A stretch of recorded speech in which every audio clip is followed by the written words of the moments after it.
6th Lord 7th house में नीच का हो गया था सैटर्न। तो मेरे को ऐसा लगा कि शादी के बाद कोई हड्डी का प्रॉब्लम आएगा। तो वो हस्बैंड जब शादी हुआ तो वो पैरालाइज हो गया। वो तो भगवान का कृपा था कि वो paralysis was like he recovered in 10 months। But sometimes what happens is that it stage forever. वो कहते हैं कि जो तुम्हें बुरी आदत है यू कंटिन्यूअसली डू इट, तुम लास्ट में बोर हो जाओगे उससे। मैं ये सजेस्ट नहीं करूंगा किसी को भी, but this is a fact कि what will the remedy do to you. Number 1, you will get the blessing of the देवता। आपको काली जी का ब्लेसिंग मिलेगा वहां पे। एंड आपके जो फैमिली में ये प्रॉब्लम रिपीट होता आ रहा है, ये आप इससे बचो multiple relationship, but ultimately you will get married in a good family. And if you keep doing this remedy लगातार, नथिंग कैन स्टॉप यू। आपको उस देवी का ब्लेसिंग मिलना ही मिलना है।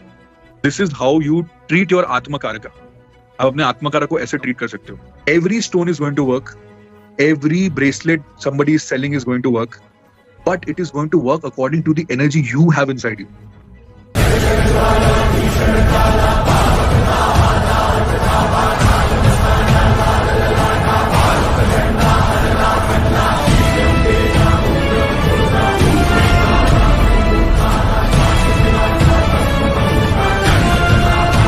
सुनो दोस्तों, तो आप सभी का स्वागत है हमारे न्यू पॉडकास्ट में। इस बार फिर हम राघव जी के साथ में आए हैं। अगर आप लोगों ने इनके साथ पहले वीडियो नहीं देखा तो देख सकते हैं, आप चैनल पे अवेलेबल है। आज हम बात करने वाले हैं रेमेडीज़ के ऊपर। एस्ट्रोलॉजिकल जो रेमेडीज़ बताई जाती हैं आजकल, इंस्टाग्राम पे भी आपने बहुत सारा कुछ देखा होगा, है ना। तो आखिर रियलिटी में क्या होती है राघव जी के हिसाब से। इसके अलावा एक कुंडली रीडिंग भी साथ में होने वाली है। और आपको बता दूँ, one of the best astrologers जो अभी तक मैंने देखे हैं कुंडली रीडिंग में, बेस्ट। बाकी आप देखेंगे तो खुद समझ जाएंगे। तो देखो वीडियो और कमेंट में बताना कैसा है video. Basically the problem is कि हम लोगों को लगता है कि रेमेडीज से सारे प्रॉब्लम सॉल्व हो सकते हैं, ओके।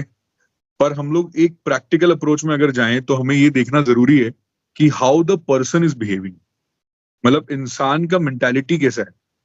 अब आपको एस्ट्रोलॉजर के पास सिर्फ 4 प्रॉब्लम्स लेके लोग आते हुए दिखेंगे, 4 से अलावा कोई प्रॉब्लम नहीं होगा, ठीक है। And the 4 problems will be from your first 4, 7 and 10th house. 1, 4, 7, 10 ये हो गए हमारे केंद्रस। हमारा लाइफ इन केंद्रों पे ही डिपेंड करता है बेसिकली। तो इन केंद्र से क्या प्रॉब्लम आएंगे? लग्न is your body, your health, everything, आपका पर्सनालिटी, आपका जो भी बोल सकते हैं अपने आप के बारे में। तो इधर it will be about me. Fourth house is your home. घर नहीं हो रहा, घर में सुख नहीं है, घर में चैन नहीं है, that is your 4th house. 7th house is your partnership, your marriage. शादी नहीं हो रहा, शादी करा दो, ये करा दो, वो करा दो। 10th house is your business और वर्क लाइफ और योर कर्मा। तो पैसे नहीं है। और इस 4 प्रॉब्लम के अलावा there is no other problem anybody is going to bring except the 5th one, which is the unknown problem. वो अननोन प्रॉब्लम कहां से आता है? That comes from your 8th house. That is वो अचानक से होने वाली प्रॉब्लम्स या अचानक से होने वाले फायदे भी उससे देखते हैं हम, दोनों चीज। एंड ये 8th हाउस से जो 8th हाउस जाता है, that is your 3rd house, वहां से भी आती है। ये दोनों 3rd एंड 8th से हम देख सकते हैं ये प्रॉब्लम्स कि किसी के घर में somebody is continuously telling कि ब्लैक मैजिक हो गया या white magic, whatever it is. I literally don't believe in a lot of things, maybe because I haven't faced it, क्योंकि मैं बहुत यंग हूँ अभी and I have not experienced it. But I do believe कि कुछ ना कुछ तो होता ही होगा। पर if you are mentally very strong, I don't think these things are very effective. So ये 8th हाउस से ये प्रॉब्लम्स आते हैं, ये ब्लैक मैजिक। और फिर 3rd हाउस से आगे आपका 3rd हाउस से प्रॉब्लम्स थर्ड हाउस का problem is your subconscious problem. मतलब it is underlying in your head, that is not a problem, but it's just underlying in your head. कि आपको ऐसा लगता है कि वो मेरे बारे में ऐसा सोच रहा है, या आपको ऐसा लगता है कि आपका ही सैलरी कम है, या आपको ऐसा लग रहा है कि ये लड़की में तो ये प्रॉब्लम है तो मैं शादी नहीं करूंगा। वो प्रॉब्लम एग्जिस्ट नहीं करता, but because of your past experiences आपके दिमाग में से चल रहा है, पर वो प्रॉब्लम एक्चुअली है नहीं। तो ये एक सबकॉन्शियस लेवल का प्रॉब्लम हो गया, ठीक है। अब 3rd से हम आएंगे 6th हाउस में। 6th हाउस हो गया रोग, ऋण, शत्रु। ये मेन हाउस है, यहां से सारे मतलब प्रॉब्लम्स का जड़ भी यहीं से निकलता है। अब ये 6th हाउस आपका लगन से जोड़ो, 6th हाउस 4 से जोड़ो, 6, 7 से जोड़ो, 6, 10 से जोड़ो। 6 लगन से जोड़ोगे तो बॉडी खराब, 6, 4 से जोड़ोगे तो घर में डेट, घर में प्रॉब्लम, 6, 7 से जोड़ोगे तो वाइफ जो आएगी या फिर पार्टनरशिप में बार बार टूटना बनना, हर पार्टनरशिप में लॉस होना, वाइफ आएगी तो बीमार वाइफ रहेगी, हमेशा बीमार रहेगी, हस्बैंड आया तो अचानक से बीमार हो गया। जैसे एक अभी रिसेंटली मैंने एक मैरिज में देखा, देयर वाज अ चार्ट जिसमें 6th लॉर्ड 7th हाउस में था, सैटर्न था, 6th लॉर्ड 7th हाउस में नीच का हो गया था सैटर्न। तो मेरे को ऐसा लगा कि शादी के बाद कोई हड्डी का प्रॉब्लम आएगा, तो वो हस्बैंड जब शादी हुआ तो वो पैरालाइज ही हो गया। वो तो भगवान का कृपा था कि वो paralysis was like he recovered in 10 months, but sometimes what happens is that it stage for ever. So it is coming from the 6th house. As soon as he got married वो effect हो गया। अब वो 6th Lord अगर 10th house में चला गया, ये इंसान कभी डेट से बाहर निकलेगा ही नहीं अपने लाइफ में। ये डेट लेगा, पार्टी करने के लिए भी डेट लेगा, ये काम के लिए भी डेट लेगा। This person will continuously take debt. अब ये सब प्रॉब्लम्स के लिए there are remedies, but how do actually remedies work in these problems? Number one, there are practical aspects. What are the practical aspects? हमें ये देखना होगा कि हमारा बिहेवियर कैसा है in real life situations. For example, आपका मान लेते हैं हम लोग लग्न लॉर्ड है, लग्न लॉर्ड है 4th हाउस में, ठीक है, लग्न हो गया आपका पर्सनालिटी, वो 4th हाउस में कंफर्टेबल रहेगा, चाहे वो कोई भी प्लैनेट हो, चाहे वो प्लैनेट वहां के लिए नहीं बना हो, जैसे Shani, Mangal. These planets are not for 4th house, because 4th house is for सौम्य ग्रह। घर में हमेशा सौम्यता रहनी चाहिए। 4th हाउस घर है, तो वहां पे सौम्य प्लैनेट आराम से रिलैक्स करते हैं। अगर कोई खराब प्लैनेट बैठ गया तो वो आदमी घर में दिन भर मचलता रहेगा, मतलब वो घर पे रहना ही नहीं चाहेगा, या तो घर में घुट के रहेगा। जैसे एक कुंडली हमने देखी थी लास्ट कंसल्टेशन में, 4th हाउस सैटर्न। ये इंसान घर के लिए है ही नहीं एक्चुअली, इससे बाहर जाना चाहिए, घर के बाहर, इसे बाहर घूमते रहना चाहिए, या फिर अगर ये घर में है तो इसे कोई हॉबी पालना चाहिए, बिकॉज सैटर्न इज योर कर्म क्षेत्र। ये घर को अपना कर्म क्षेत्र बना लेगा, ओके, घर पे ही सारा काम करेगा। तो we have to understand how it works. अब मान लीजिए ये सैटर्न 4th हाउस में है, वो बंदा सारा दिन सोता ही रहता है, वो काम ही नहीं करता, तो वो सैटर्न उसको इल इफेक्ट दे रहा है। तो इसमें क्या रेमेडी है? It's there is no remedy for this. We can tell him a remedy, but will the remedy, will it is important, क्या वो बेकार का नेसेसरी है वो रेमेडी करना? नहीं, it is just your practical approach. अगर आपको पता है you have a 4th house Saturn, you do something, you put up a hobby. आप एक हॉबी निकालो। आपको अगर आपका घर एक जेल बन चुका है, आपको 4 दीवारी में रहना ही है, देन एक हॉबी निकालो, उस हॉबी में कुछ काम करो, try to keep working on that hobby, तो वो 4th हाउस का सैटर्न इफेक्ट चला जाएगा। That is the basic remedy for it, there is no other remedy. अभी मैं खुद भी वैसा ही हूँ, मैं क्या झूठ बोलूं, क्योंकि मेरे कुंडली में एक पर्टिकुलर प्लैनेट एक गलत पोजीशन में बैठा हुआ है। तो मेरे सर ने कहा, मैं पहली बार उनके पास गया था कंसल्टेशन के लिए, तो मेरे को सर ने कहा कि if I give you a remedy you will not do it, there is no point of giving a remedy. हम बोले सर बताइए तो सही, आप बताइए करके मैं पीछे पड़ गया, क्योंकि उस समय मैं भी वैसा ही था कि रेमेडी चाहिए। सर ने मेरे को कहा सुबह 4 बजे उठो और मॉर्निंग वॉक करो, ये तुम्हारा रेमेडी है। मैं बोला ये कैसा रेमेडी है? मैं बोला इतना देर में, एक तो मैं फ्लाइट लिया सुबह की, मैं उत्तराखंड पहुंचा, मैं आपके लिए वेट किया 2 घंटे, उसके बाद आप मेरे को जाके ये रेमेडी देते हो? मैं उस समय भयंकर मैं परेशान हो गया, मैं बोला ये कैसा रेमेडी है ये वो। फिर मैं घर आया, मेरे को ये सर की बात समझने में लगा 1 साल कि this was actually a remedy, because 6th house से Ketu is coming out. Lal Kitab में पढ़ोगे आप, Ketu comes out of 6th house. Ketu 6th house का बेसिकली बोला जाता है, उसके अंदर ऐसा मालिक है, but in general we don't consider it, वैदिक एस्ट्रोलॉजी में नहीं है। बट अगर उसको प्रैक्टिकली समझो, केतु क्यों है ऐसा? Ketu 6th house is your daily routine है आपका। अगर आपका डेली रूटीन सुधरा हुआ रहेगा तो रोग नहीं आएगा, ऋण नहीं बनेगा, शत्रु भी नहीं बनेगा।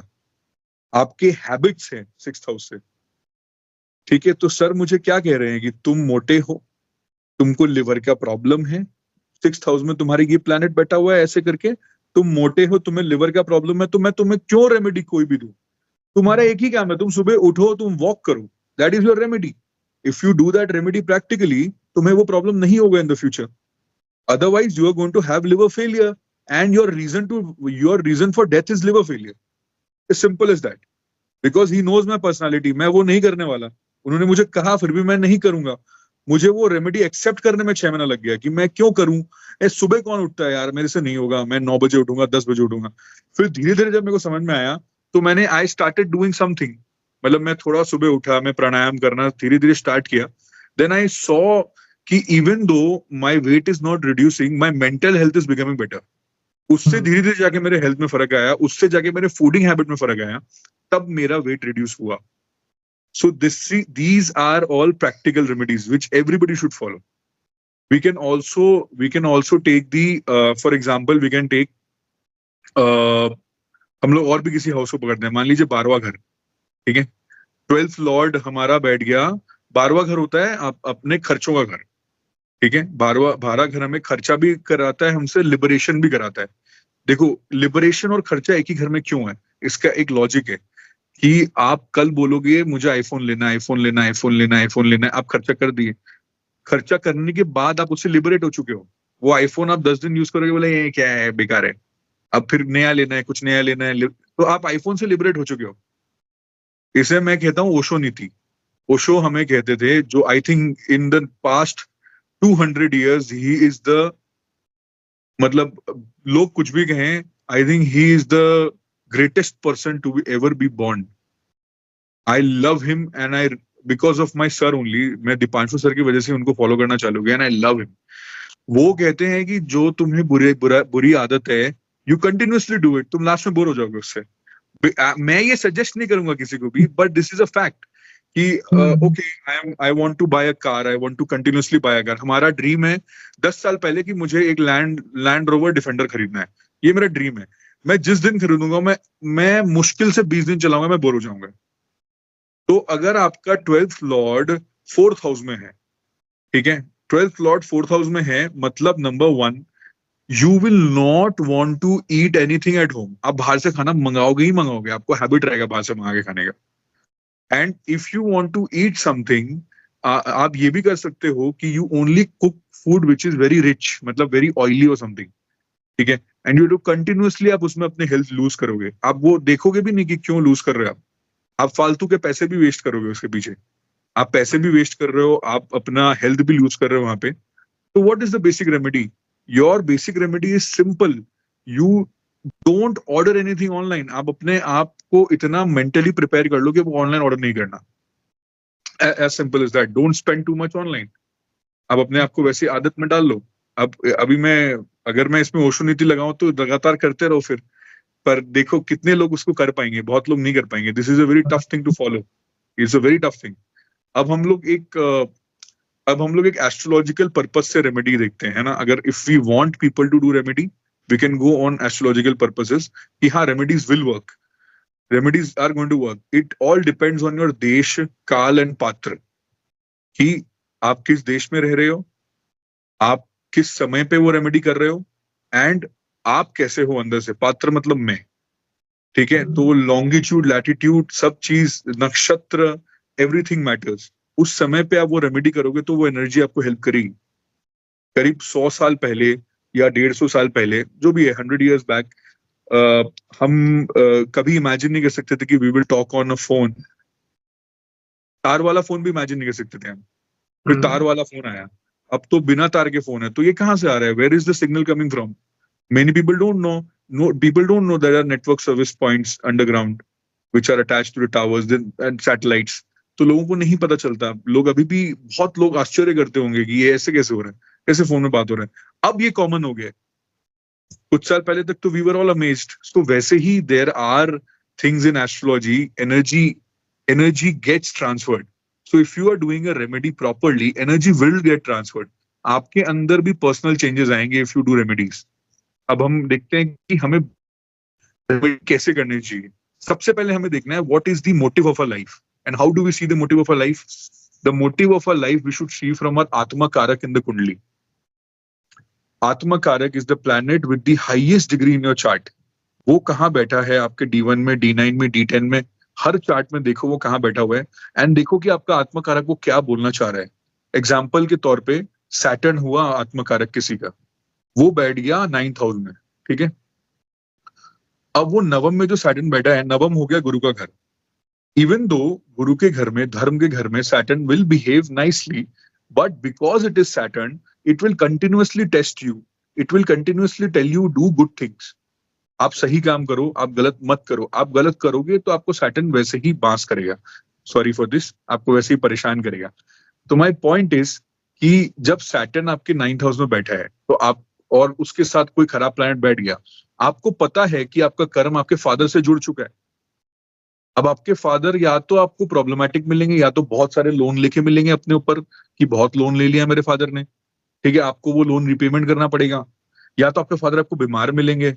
अब आप उसमें फ्रस्ट्रेटेड रहोगे तो रेमेडी काम नहीं आने वाली है। दैट आपको अपना सत्य एक्सेप्ट करना जरूरी है। First things first, if you want to do any remedy, अपने आप को पहचानो, अपने सच को समझो कि हाँ, मेरा आत्मा कारक ऐसे बैठा हुआ है, मुझे ऐसे ही करना पड़ेगा। अब हम एक एग्जाम्पल चार्ट जो आपने मेरे से शेयर किया, हम उसमें देखते हैं आत्मा कारक कौन सा है। अब हम देखें, इसके अंदर आत्मा कारक becomes mercury, okay, and mercury is sitting in the नक्षत्र ऑफ मार्स, धनिष्ठा नक्षत्र, एंड वो भी 8th हाउस में, मतलब नंबर 1। ये मैं सेकंड में आने वाला था, पर लग्न Lord is also very important for a remedy. लग्न लॉर्ड आपको ये दिखाता है कि आपके अंदर रेमेडी करने की कितनी इच्छा है। लग्न लॉर्ड आपका अगर बहुत बुरी पोजीशन पे होगा, ठीक है, तो आप भी खुद रेमेडी नहीं करना चाहोगे। अब ये इंसान काला जादू से लेके तंत्र मंत्र सब कर लेगा कोई काम करने के लिए, ये इतना अंधविश्वास में भरा हुआ रहेगा। अब देखो क्यों, क्या रीजन है। इसकी मम्मी भी ऐसी रहेगी, इसकी मम्मी भी ऐसी रहेगी, इसकी मम्मी पल में तोला पल में माशा वाली होगी। That is the sole reason her mother's divorce is going to happen, or she will run away with somebody. These things are going to happen because Lagna Lord is in the 8th house, okay, and Chandrama भी वहां पे है। तो एक तो mother का कारक भी वहां पे है 8th हाउस में, लॉस के हाउस में, लग्न लॉर्ड भी वहीं पे है, और मानसिक संतुलन का कारक भी 8th हाउस में है, ठीक है। ये सारी चीजें वहां पे है, ठीक है। तो what does it say? This person, 8th house is also your secret arts, मतलब जो डार्क आर्ट्स, और मतलब एनीथिंग वी कैन से।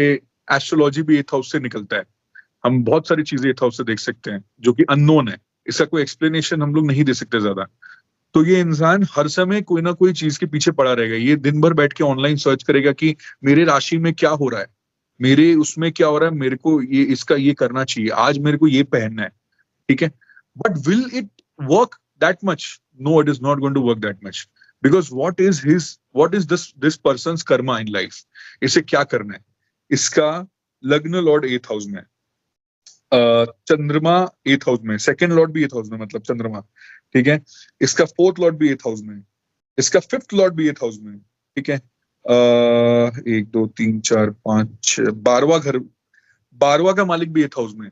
तो this person's life, this person will face bad marriage, okay, and what is the basic karma in the bad marriage? This person has to take care of the husband, क्योंकि husband कहीं ना कहीं बीमार भी होंगे, या तो बीमार होंगे और या तो फिर एंगर इश्यूज रहेगा, तो हो सकता है मारा पीटी करे। क्योंकि 7th लॉर्ड देखो, 7th हाउस में मार्स बैठा है, और 7th लॉर्ड 2nd हाउस में उच्च का होके बैठा है। तो मतलब मुंह से तो बहुत सुंदर सुंदर वचन निकलेंगे इसके हस्बैंड के, गाली गलौज वाले, और 7th हाउस में मार्स बैठा है तो मारा पीटी भी कर सकते हैं, कोई बड़ा बात इसमें मतलब ये भी देख सकते हैं कि लव मैरिज है या फिर अरेंज है इनका। लव मैरिज 100%, मल्टीपल रिलेशनशिप्स, वही नहीं करना है, वही नहीं करना है। That is the problem, because आज के जमाने में विमेन और men early in the stage, I am saying women and men because I want them to be women and men. I have seen so many reels, मतलब मैं online कभी कभी रहता हूँ, तो आई हैव फॉरगॉटन कि आज के लोग में वो वैसे इंसान क्यों नहीं है। मतलब मैं हमारा क्या जमाना बोल रहा हूँ, मतलब हमारे फादर के जमाने में जो मैन अप कर सके, जो लोग मतलब इतने सेंसिटिव लोग हो चुके हैं, अब हर चीज को लेके इतने सेंसिटिव हैं कि they are not able to man up. So I think कि हर कलेश में दे उस चीज को एग्जैजरेट कर देते, हर कलेश को। तो this persons basic life theme will be around ससुराल, अराउंड मैरिज। तो ये इंसान को मैरिज में प्रॉब्लम फेस करना पड़ेगा। ये इंसान को इसका हस्बैंड भी अफेयर कर सकता है, मतलब 99% इसका ही एक्स्ट्रा मैरिटल अफेयर होगा, हस्बैंड का कम होने का चांसेस है, क्योंकि ये थोड़ा परेशान होगा अपने हस्बैंड से, एंड इसके फैमिली में वो रन भी करेगा, बिकॉज मदर का भी सेम प्रॉब्लम रहेगा, इसका भी सेम प्रॉब्लम रहेगा, चीटिंग होने का चांसेस, जैसे इसके सिस्टर का भी सेम प्रॉब्लम रहा है, ठीक है। इसके सिस्टर का जैसे कि हस्बैंड को पकड़ा गया होगा ऑब्वियसली किसी और के साथ, तो ये सब issues it will run continuously in the family until and unless she wants to stop it. And how can she stop it? Either she is not getting married. अभी मैं किसी को सजेस्ट नहीं कर सकता कि मत शादी करो, it is wrong by my part, but हाँ इधर में we want a remedy, right? We have to do a remedy, क्योंकि आत्मकारक ऐसे पोजीशन में फंसा है। बट इस रेमेडी करने से पहले इनको एक चीज को एक्सेप्ट करना पड़ेगा मन में कि ऐसा होना है। आप कितना भी रेमेडी कर लो, things are going to reduce, but your karma is always going to be back. वो कर्म आपको थोड़ा आएगा या बहुत आएगा, वो डिपेंड करता है आपके रेमेडी पे, आप कितना करना चाहोगे। तो हम इन्हें क्या रेमेडी दे सकते हैं? What can we give this person a remedy? अगर हम एस्ट्रोलॉजिकल रेमेडी इधर देना चाहें तो we can tell this person to continuously visit इधर a Kali temple, okay. And Kali temple में when should we go? We can go to Kali temple 1 2 3 4 5 6 7, we should go either every Tuesday or every Friday. And what should we take for Kali Ma? We have to reduce, हम लोग को इधर में क्या reduce करना है इस कुंडली में? हम लोग को reduction of the 8th house energy, okay, that we have to reduce, ताकि वो 8th हाउस से वो प्लैनेट्स को थोड़ा शांति मिल जाए। तो 8th हाउस एनर्जी रिड्यूस करने के लिए हमें सैटर्न को रिड्यूस करना है। सैटर्न मून कॉम्बिनेशन बिकम्स काली जी का कॉम्बिनेशन, तो हम उन्हें काली जी के पास भेज रहे हैं, तो वहां पे वो सैटर्न का प्रॉब्लम रिड्यूस होगा। अब सैटर्न मून के साथ राहु भी है, ठीक है, तो हम काली जी के पास ट्यूसडे या फिर फ्राइडे भेजेंगे, okay. And we will try to send her in Rahu Kaal, but if the temple is closed on Rahu Kaal, any time in the evening she can go and she will take some bhog with her. And what bhog she will take? Whenever Saturn and Moon are there, there is curd वाला combination. So she will take a curd. वो curd लेके जाएंगी माता को चढ़ाने के लिए। अब वो कर्ड कैसा होगा? वहां पे वीनस है, तो मीठा मीठा कर्ड होगा। मीठा कर्ड मतलब आप समझ गए? वो मीठा कर्ड लेके जाएंगी एंड 3 भांड में अलग अलग लेके जाएगी, क्योंकि मरकरी है वहां पे, ट्रिपल का कॉम्बिनेशन है। तो हम उसे उस तरह भी ले सकते हैं, या तो हम उसे कोई ग्रीन सामान भी डोनेट करने बोल सकते हैं काली जी के टेम्पल में, okay. But it all depend, मतलब ये कॉम्बिनेशन आप अपने मन में बना लो कि मरकरी क्या बोल रहा है आपको। मरकरी बोल रहा है 3 का कॉम्बिनेशन होना चाहिए, मरकरी बोल रहा है ग्रीन कलर होना चाहिए, मरकरी बोल रहा है आंवला होना चाहिए, ठीक है। ये सब चीजें। अब आप देखो कि कौन सी डीटी वहां पे इफेक्ट कर रही है। डीटी हमें पता चलता है आपके 2nd हाउस से, 5th हाउस से, 11th हाउस से, हर तरफ से इसकी कुंडली में काली जी का कॉम्बिनेशन आ रहा है, या तो किसी ऐसे देवता का कॉम्बिनेशन आ रहा है जिनकी पूरे परिवार हो, जैसे राम परिवार या शिव परिवार, ये 2 कॉम्बिनेशन आ रहा है। पर ज्यादा प्रॉब्लम आ रहा है विथ द 8th हाउस, और 8th house 9th house linked है, एंड उधर में कॉम्बिनेशन आ रहा है काली जी का। तो we will send her to Kali Maa, कि ये काली माँ के पास जाएंगी, बोलेंगी मेरा पुराना प्रॉब्लम सारा प्लीज ठीक कर दो आप, एंड मन से वो रेमेडी करेंगी, एंड रेगुलर वो रेमेडी करती रहेंगी, इधर ट्यूसडे और Friday. I would most probably prefer on a Friday, because combination of Venus is a lot over here and combination of Mars is lower, ठीक है। तो ज्यादातर फ्राइडे को जाओ, अब ये रेमेडी रेगुलर करो। आप ये रेमेडी रेगुलर करोगे, आप what will the remedy do to you? Number 1, you will get the blessing of that देवता, आपको काली जी का ब्लेसिंग मिलेगा वहां पे, एंड आपके जो फैमिली में ये प्रॉब्लम रिपीट होते आ रहा है, ये आप इससे बचोगे कहीं ना कहीं। या तो आपका शादी लेट से होगा, या तो आप मल्टीपल रिलेशनशिप से निकल के बच जाओगे। ये मत सोचना कि वहां पे आपके साथ अचानक से प्रिंस चार्मिंग आ जाएगा एंड आपको घोड़े पे बैठा के लेके जाएगा, आपका हैप्पीली एवर आफ्टर हो जाएगा। ये नहीं होगा, कोई भी रेमेडी से ऐसा नहीं हो सकता, इट्स नॉट पॉसिबल। ये जरूर हो सकता है कि आप गलत रिलेशनशिप से बच जाओगे वहां पे। You will not go through a very bad relationship, you might go to multiple relationship, but ultimately you will get married in a good family. And if you keep doing this remedy लगातार, nothing can stop you. आपको उस देवी का blessing मिलना ही मिलना है। This is how you treat your atmakaraka. आप अपने आत्मकारक को ऐसे ट्रीट कर सकते हो। अब मेरा आत्मकारका ऐसे बैठा है जैसे कि मुझे बच्चों को पैसे डोनेट करने चाहिए या बच्चों को स्टडीज के लिए डोनेट करना चाहिए। That is how my atmakaraka is sitting. ठीक है, अब हम मान लेते हैं किसी का आत्मकारक का हो गया जुपिटर। ओके, वो बैठा हुआ है किसी भी हाउस में, मान लीजिए that Jupiter is sitting in the 7th house. Okay, so what do we see? We will see कि हम किसी पंडित जी को डोनेट करेंगे, कोई यंग पंडित जी को डोनेट करेंगे ड्यूरिंग हिज मैरिज। जब उनकी शादी की बात चलेगी हम उनके फैमिली में कुछ डोनेट करेंगे ताकि उन पंडित जी को उस चीज का कोई फायदा हो। तो आपका आत्मकारक और स्ट्रांग बनेगा, you will get a better sense of thinking, that is your remedy, क्योंकि Jupiter is your marriage, Jupiter is your pandit ji, मतलब anybody, and Jupiter is also your marriage and 7th house is also your marriage. अब वही Jupiter अगर 9th house में बैठे किसी खराब planet के साथ, मतलब मान लीजिए कि जुपिटर के साथ 9th हाउस में बैठ गया राहु। ओके, तो हम क्या करेंगे? वो आत्मकारक को हम हेल्प करने के लिए will tell the person to donate in a temple related to Rahu, Shyam Baba temple. Go to Khatu Shyam ji, वहां जाके आप डोनेट करो, क्योंकि राहु इस खाटू श्याम जी का रूप एक तरीके से, we can say, because Khatu Shyam ji ने भी धड़ काटा था। तो वी विल टेल हिम कि वहां जाओ, सिंपल। तो आत्मकारक को देखना is very important for a remedy. Okay, and then again lagna lord को देखना is also very important, because lagna is your hero of the chart. वो जहां बैठेगा वो उस पार्ट को बहुत स्ट्रॉन्ग करेगा। लग्न लॉर्ड कहीं भी बैठेगा वो उस पार्ट को भयंकर स्ट्रॉन्ग कर देगा। तो आप अगर उस तरफ से स्ट्रॉन्ग हो, जैसे इस पर्सन का इंट्यूशन बहुत स्ट्रॉन्ग होगा, ये इंसान का सब कुछ खराब होते हुए भी इसका इंट्यूशन बहुत स्ट्रॉन्ग होगा, फिर भी ये बेवकूफी करेगी। क्यों करेगी? क्योंकि इसका वैसा कर्म है, क्योंकि इसकी फैमिली में वो रिपीट हो रहा है और ये वो करेगी बेवकूफी। इसको पता है कि ये इंसान गलत है। जैसे इसके लाइफ में मल्टीपल रिलेशनशिप्स होगा, ठीक है। इनफैक्ट ये जब किसी को डेट करेगी उसके भाई को भी डेट करेगी। ये किसी से पहले रिलेशनशिप में आएगी, फिर ये उसके भाई के साथ भी रिलेशनशिप में आएगी, या उसके किसी फैमिली मेंबर के साथ भी रिलेशनशिप में आ जाएगी। ठीक है, तो ये दिमागी प्रॉब्लम इसके अंदर होगा। इसे पता है कि वो कुछ गलत कर रहा है, पर ये वहीं रहेगी क्योंकि इसे टॉक्सिसिटी पसंद है, क्योंकि इसके फैमिली में शुरू से टॉक्सिसिटी रहा है। तो what happens is sometimes our remedies don't work because we want to stay under toxicity. हम टॉक्सिसिटी में कंफर्टेबल हो जाते हैं, तो क्यों काम करेगा हमारे साथ रेमेडी? तो फिर हम एस्ट्रोलॉजर को ब्लेम करते हैं कि ये रेमेडी काम नहीं कर रहा, बट रेमेडी काम करता है, ऐसा नहीं है नहीं करता। अब हम इसको लग्न लॉर्ड से देख लिए, आत्मकारक से देख लिए। अब हम आपको बताते हैं कि जैसे मैंने कहा, जो शुरू में बताया, कि अब हम देखेंगे 6th हाउस, 8th हाउस और 12th हाउस।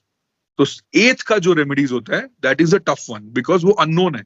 जैसे मैंने इसमें बताया, इसके कुंडली में सारे प्लैनेट्स 8th हाउस में चले गए, तो हमें भगवान से मांगना पड़ा वो चीज की नहीं करके दो। वहां पे हमें एक अननोन एनर्जी से रेमेडी मांगना पड़ा। पर now we C 6th house से, तो 6th house is your stomach.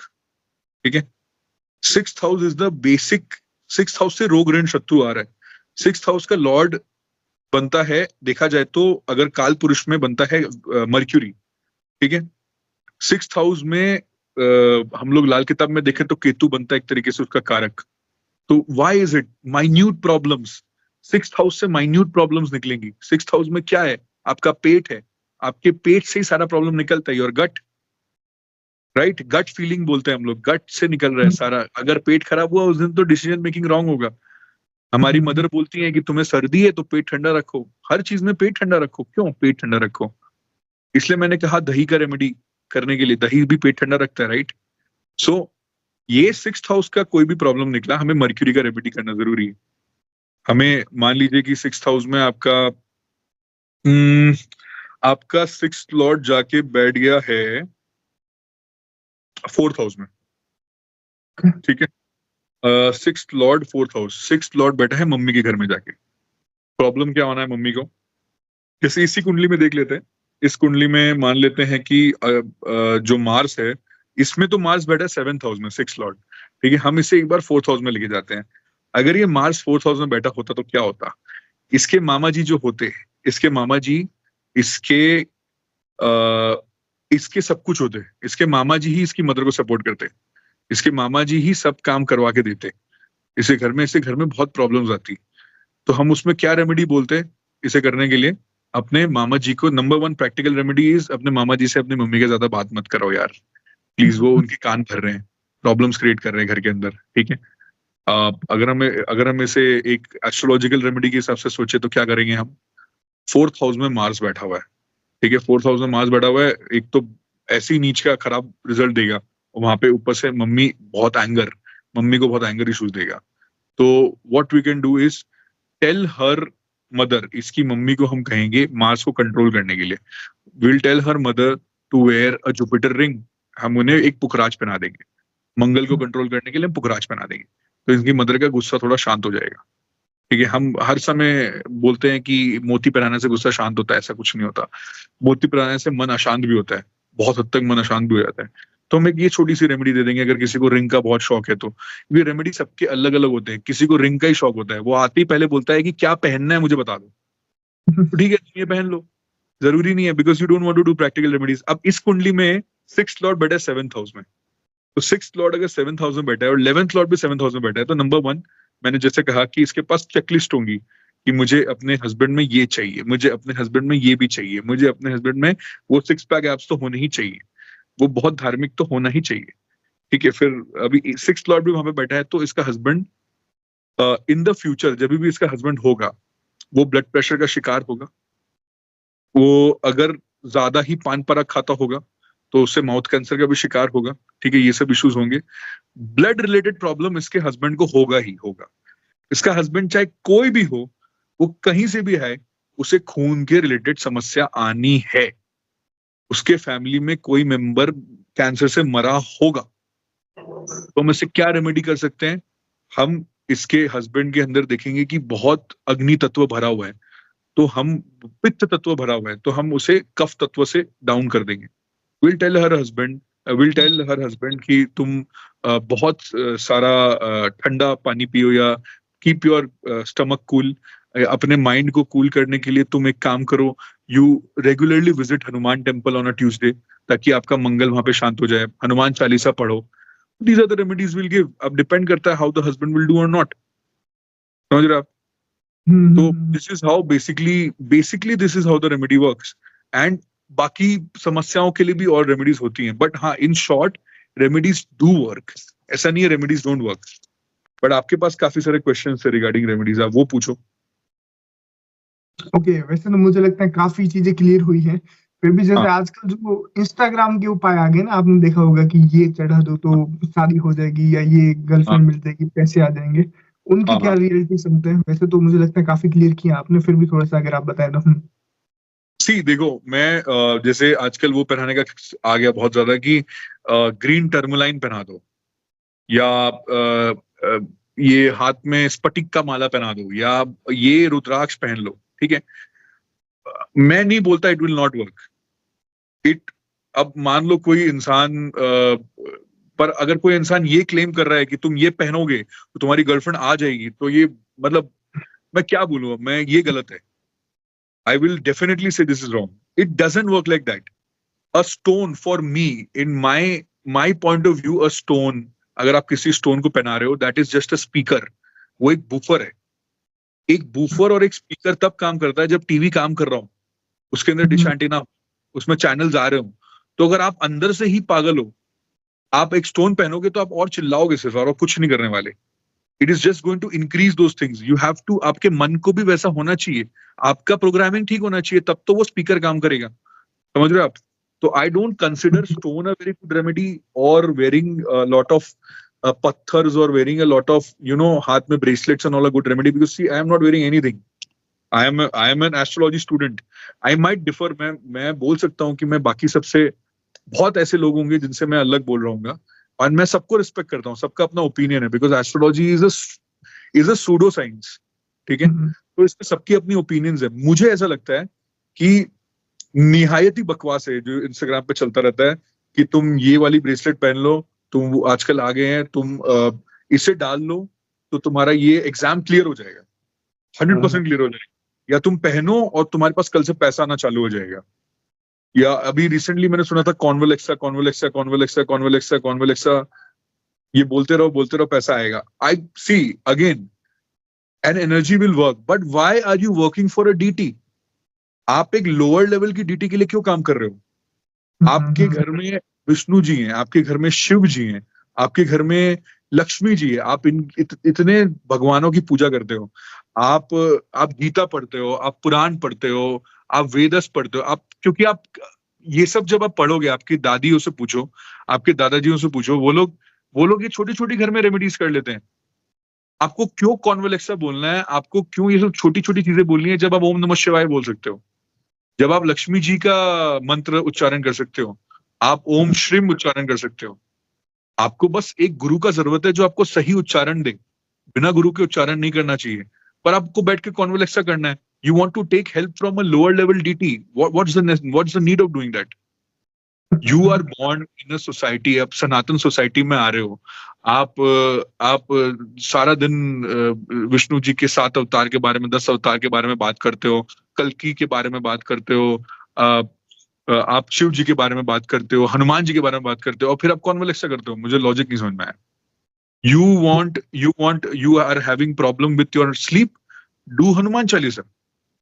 You want money, you are having issue with money, आप अपने घर के आप अपने घर के साउथ वेस्ट डायरेक्शन में उपाय करो, आप उधर लक्ष्मी जी का कोई उपाय करो, आप कुबेर जी का उपाय करो। कुबेर जी भी यक्ष हैं, but we consider him a demigod. हम उन्हें एक लोअर लेवल डीटी पे नहीं लाते, हम उन्हें डेमीगॉड कंसिडर करते हैं। तो आप उनका कोई उपाय करो उस तरफ में, आप उनका उच्चारण करो, आप किसी गुरु से सीखो, किसी सिद्ध पुरुष के पास जाओ जो कि इसका उच्चारण लगातार कर रहे हैं, आप उससे सीखो। वे डेली उठ के अगर आपको पढ़ाई में मन नहीं लग रहा, सरस्वती वंदना करो। सरस्वती वंदना बहुत सिंपल है, हमें बचपन में सिखाया गया है। या कुंदेन्दु तुषार हार धवला, या शुभ्र वस्त्राविता, या ब्रह्माच्युत शंकर प्रभृति भी दैवै सदा वंदिता, सामा पातु सरस्वती भगवती निशेषजा जापहा। Simple, do these remedies. अगर आपको लग रहा है कि आपके अंदर you are not having the confidence, confidence नहीं होने से सूर्य का प्रॉब्लम है, your sun is very weak, what you should do? Aditya Hridaya Stotra, Aditya Hridaya Stotra. We have all the books in our Vedic society, Sanatan में सब बुक्स अवेलेबल है, पर पढ़ने का मन नहीं है ना, क्योंकि इंस्टाग्राम पे तो कॉन्वलेक्सा है, और इंस्टाग्राम पे तो बीड्स पहनना है, और इंस्टाग्राम में तो आप कुछ भी कर सकते हो आप उसको देख के। तो that is the main problem, you don't have the basic knowledge. When you don't have the basic knowledge, you are going to learn all these things, because आज के जमाने में एवरीथिंग इज वेरी फास्ट। लोग people take there, अगर आपके 5,000 account में followers हैं, you are a celebrity. आपके 20,000 फॉलोअर हैं तो आप तो पागल हैं, आपको तो कोई फोन करेगा तो फोन भी नहीं उठाओगे आप अपने विनिंग्स को इतना ज्यादा अहमियत देते हो, और अगर आप थोड़ा सा मिस्टेक कर दो तो आप उसको इतना अहमियत देते हो कि आप डिप्रेशन में चले जाते हो। फिर आप रेमेडी ढूंढने जाते हो, एस्ट्रोलॉजर को पकड़ते हो, बोलो मेरे को बताओ, मैं डिप्रेशन में हूँ, मैं कल फेल हो गया, मेरी गर्लफ्रेंड मेरे को छोड़ के चली गई। वो गर्लफ्रेंड हो सकता है 10 दिन बाद वापस आ जाए, पर वो एक दिन भी आपसे बर्दाश्त नहीं हो रहा, because you are in a fast society. आप रील्स ऐसे देख देख के आपका अटेंशन स्पैन इतना खराब हो चुका है दैट आपको वो छोटा छोटा रेमेडी करना है, आपको तुरंत फोन करना है, वो रिंग मंगाना है और जादू हो जाएगा। It is stupid, I don't consider it remedy. हाँ, यंत्रस डू वर्क, जैसे मैंने कहा कि हमारे फोन में भी एक चिप है, ठीक है, वी हैव चिप जिससे ट्रांसमिशन चलता है। तो यंत्र आर देयर, सिल्वर से भी यंत्र बनता है, कॉपर से भी यंत्र बनता है, गोल्ड से भी यंत्र बनता है, एंड उसका अच्छे से किसी पंडित जी जो कि एक प्रॉपर ब्राह्मण हो, वो ब्राह्मण आपके फैमिलीज में होते हैं, बहुत सारे फैमिलीज में यू विल फाइंड कि 30-30 साल पुराने ब्राह्मण घर पे आ रहे हैं। हम जानते हैं, हमारे फादर की भी शादी उन्होंने कराई है। तो उनसे बात करो, उनको बोलो कि प्रॉपरली इसका जाप करके दो हमें, उसका मंत्र उच्चारण करो। आप खुद मंत्र उच्चारण करने मत बैठो उसके साथ। क्यों? क्योंकि वो ब्राह्मण जो आपके लिए मंत्र उच्चारण कर रहा है, वो आपका कर्म भी आपका ले रहा है, राइट? आप करो मंत्रोच्चारण, आपको करना है तो आप सिद्धि प्राप्त करो, आप लोगों से, आप अपने गुरु से सीखो आपको कौन सा मंत्रोच्चारण करना है। आप सारे मंत्रोच्चारण मत करो बैठ के, ठीक है? पर आप उस ब्राह्मण को दो। अगर आपका आपका गुरु खराब है, आपको किसी ने कहा कि घर के नॉर्थ ईस्ट में आप गुरु का एक यंत्र लगा लो, आपका आपका बहुत बेटर हो जाएगा, घर का एनवायरमेंट सुधर जाएगा। You will not have a lot of problems at your home, आपके घर में खुशहाली आ जाएगी, because Guru is your happiness.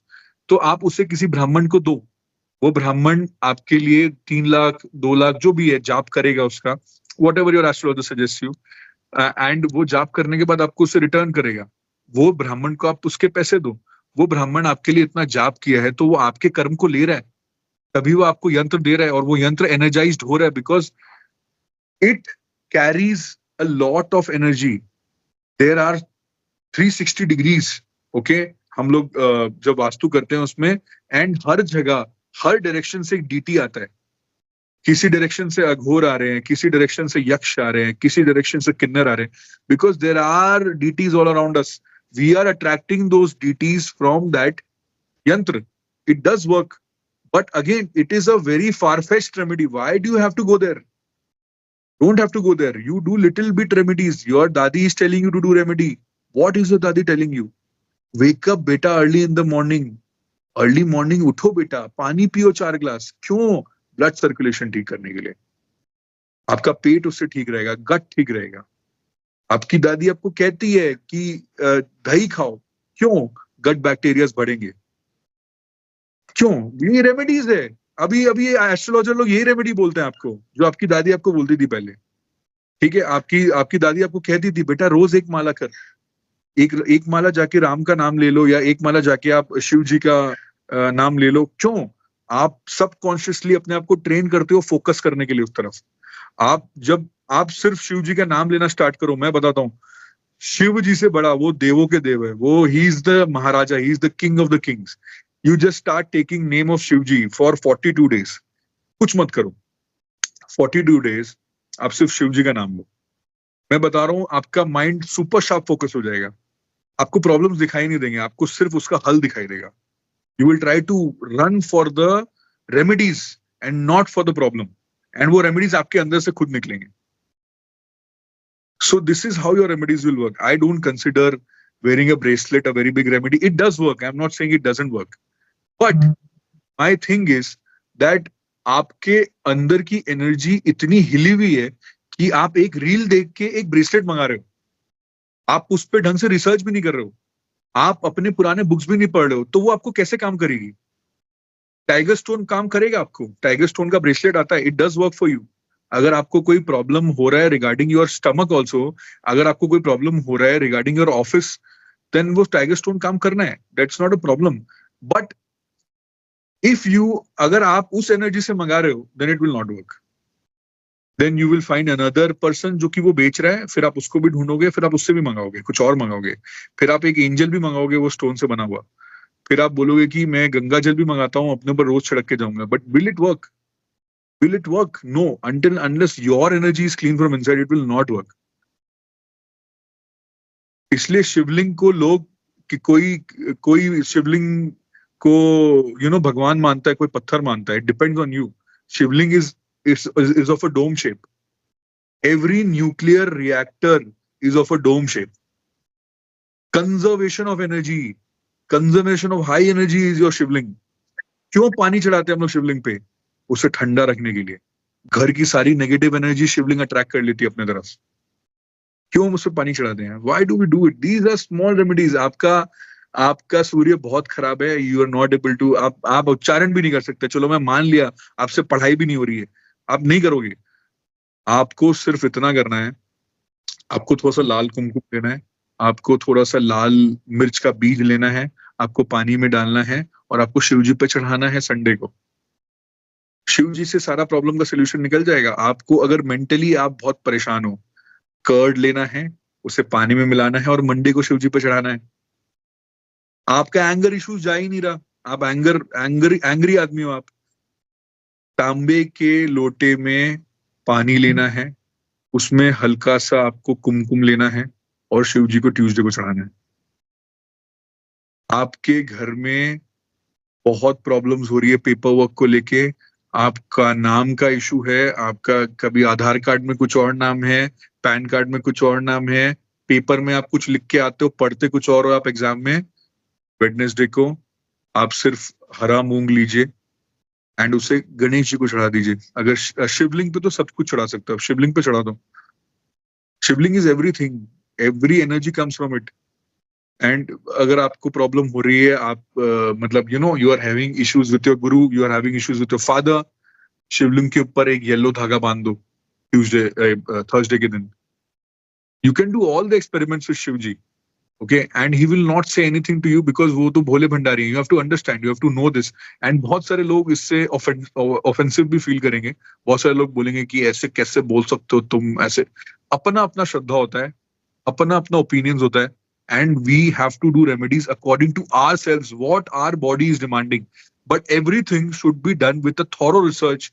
And अंधों के जैसे, मतलब अंधों के जैसे रील्स देख के और अंधों के जैसे 1 मिनट का वीडियो देख के कोई रेमेडी नहीं करना चाहिए. अपने एनर्जी को समझना चाहिए कि where are we going wrong. If अगर आज मेरे सर दीपांशु सर अगर एक रेमेडी दे रहे हैं for example to a person जिससे पैसे की बहुत प्रॉब्लम है कि ये रेमेडी करो उससे पैसा आ जाएगा, आपको आना चालू हो जाएगा. वो इंसान घर पे बैठे बैठे सिर्फ वो रेमेडी करते जा रहा है और वो मेहनत ही नहीं कर रहा, तो कहां से पैसा आएगा भाई उसको? कर्म भी तो कुछ है. Karma will always take your remedies. Karma is the most important part. And then you will start blaming the teachers. You will start blaming the astrologers. Ki remedies are not working. Because you are not able to follow the remedies of real teachers. You are trying to follow the remedies of real makers. It's not going to work like that. You have to understand. समझ रहे हो आप? इससे पे बहुत लंबी discussion हो सकती है. We can make another video on this. But on a basis, मतलब मैं एक छोटा सा बेसिक्स में आपको डिफरेंस बता देता हूँ. Every stone is going to work, every bracelet somebody is selling is going to work, but it is going to work according to the energy you have inside you. If your energy is weak, if you are not very confident or you are very much dependent on those energies around you, आप 100 reels देखोगे और आप 100 जगह अपनी energy distribute कर दोगे, so nothing is going to work for you. But if you are sharply focused, आप मन से वो रेमेडी कर रहे हो, आप दिल से जा रहे हो श्याम बाबा के दरबार में, आप सर झुका के दिल से मांग रहे हो कि बाबा मेरा ये प्रॉब्लम प्लीज सॉल्व कर दे. फिर वो राहु क्या है, फिर वो क्या नवम में आपको परेशान करेगा, वो प्रॉब्लम सॉल्व होना निश्चित रूप से होना है. वो होना ही है. आपको बस वो समय पे वो सही चीज वहां लेके जाना है. Simple as that. Rahu Jupiter in your 9th house, एक मीठा रस भरा मीठा श्याम बाबा के दरबार में लेके जाओ पीले रंग की फूल के साथ, एंड उन्हें चढ़ा के बोलो प्लीज ये प्रॉब्लम सॉल्व कर दीजिए बाबा. वो प्रॉब्लम सॉल्व हो जाएगा. Because Rahu Jupiter in 9th house, your father has cheated somebody with gold. किसी का गोल्ड उन्होंने लिया एक्स्ट्रा, क्या किसी का धर्म का हानि की है, किसी और धर्म के बारे में बकवास की है, तो आप जाके वहां पे उसे रेमेडी को ठीक कर रहे हो. बस छोटा सा रेमेडी है, पर मन से करना होगा. ये रेमेडी जाना है और किसी आदमी को पकड़ा, बोला अच्छा मेरा वीआईपी में दर्शन करा दे भाई, ये जाके उधर चढ़ा देना, ऐसे थोड़ी होता है. तो फिर खत्म हो गया, फिर वो रेमेडी काम नहीं करना. समझ रहे हो आप? This is how your remedies are going to work. आज जितने भी दर्शक हैं, मेरे ख्याल से सबसे प्रैक्टिकल चीजें बताई है इन्होंने. एज एस्ट्रोलॉजर मैं बोल रहा हूँ, one of the best astrologer मैं मानूंगा. और जो इन्होंने रेमेडीज के ऊपर भी कहा है, बहुत प्रैक्टिकल चीजें. थोड़ा सा बड़ा पॉडकास्ट हो सकता है, पर डेफिनेटली पूरा देखिए इसको, आपको बहुत ज्यादा क्लियरिटी आएगी. और अगर आप एस्ट्रोलॉजी सीख भी रहे हैं तो भी आपको ये बहुत ज्यादा हेल्प करेगा. बाकी इनसे जुड़ने का लिंक डिस्क्रिप्शन में है. मैं बता रहा हूँ फिर से, सबसे बेस्ट एस्ट्रोलॉजर मैं बोलूंगा अब तक जिन्होंने कुंडली रीडिंग में, बोल रहा हूँ बेस्ट. बाकी one of the best astrologer हर चीज में मानूंगा. बहुत प्रैक्टिकल चीजें हैं अगर आप रियलिटी समझना आता है. बाकी आपको बस वही स्विच वर्ड्स या फिर वही स्टोन्स और उन्हीं चीजों पे आधारित रहना, उसी पे निर्भर रहना, तो वही आपकी इच्छा है, जो करना चाहते हैं करिए. बाकी बहुत बहुत शुक्रिया राघव जी आने के लिए और इतना क्लियरिटी से चीजों को बताने के लिए, और कुंडली रीडिंग के लिए भी. Thank you Morgan, thank you so much. ऐसी कुंडली भेजते रहो, मुझे मजा आता है. When predictions are right, I love it. मैं खुद बहुत लालची हो जाता हूँ. मैं जब भी बात करता हूँ मेरा यही रहता है, मैंने कुंडली रीडिंग तो करना ही करना है. मुझे बहुत पसंद आती है, इनकी रीडिंग्स बिल्कुल बेस्ट होती है, सटीक एकदम. Thank you so much Morgan. Thank you so much.